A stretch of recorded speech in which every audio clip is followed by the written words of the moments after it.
Hello guys, welcome to Payel blogs. আজকে আমি আপনাদের সাথে শেয়ার করব আলুর দম রেসিপি। চুই ঝাল আর কুমড়ার বড়ি দিয়ে আলুর দম রেসিপি। তার জন্য আলুগুলাকে আমি ছিলে নিয়েছি আর বড়ি ভেজে নিয়েছি। এখন পেঁয়াজ, রসুন, আদার পেস্ট, টমেটো, কাঁচামরিচ, চুই ঝাল দিয়ে কষিয়ে নিচ্ছি মশলাটাকে।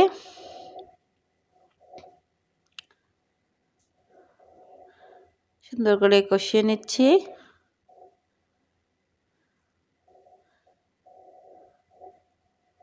এখন আমি আলুগুলা দিয়ে দিলাম। ছোট আলুর দমটা খাইতে অনেক মজা। টমেটো দিলে তো কথাই নাই, আর একটু ধনিয়া পাতা থাকলে তো আরও মজা হয়।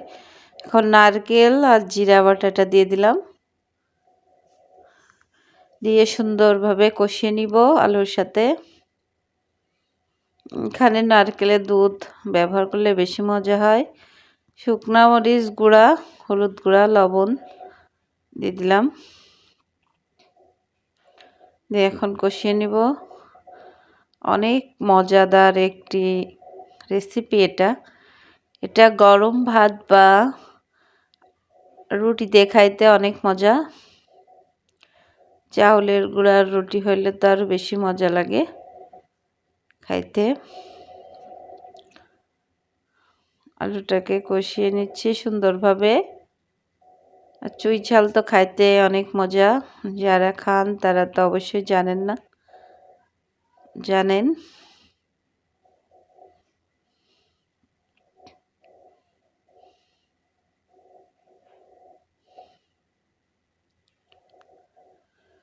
এখন আমি পরিমাণ মতন জল দিয়ে দিলাম।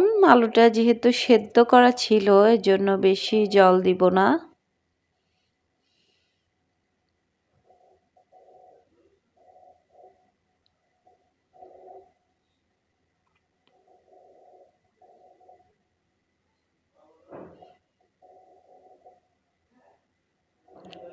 ফুটে উঠেছে।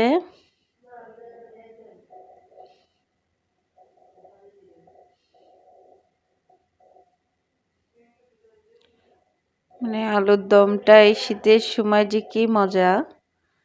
আর এইভাবে রান্না করলে, একটু নারকেল দিয়ে কুমড়া বড়ি দিয়ে রান্না করলে তো কথাই নাই।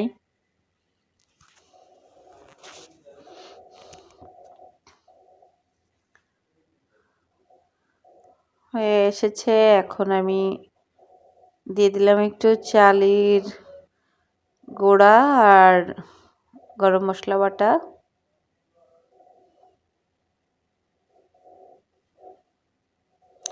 বেশি ঝোল রাখবো না, হালকা পরিমাণে ঝোলটা রাখবো। একটু গা মাখা মাখা হইলেও খাইতে বেশি মজা লাগে।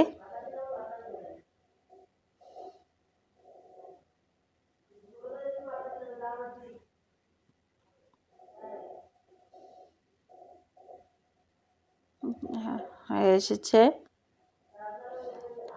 এর চেয়ে বেশি ঝোল রাখলে ভালো লাগবে না, ঘন হবে। একটা আলু ভেঙে দিয়েছি এর ভিতরে।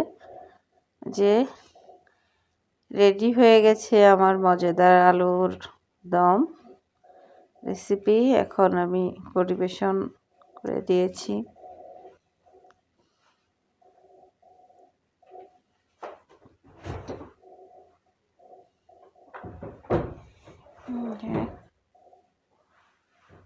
সেরাসাদের এই রেসিপিটা আপনারা অবশ্যই ট্রাই করবেন।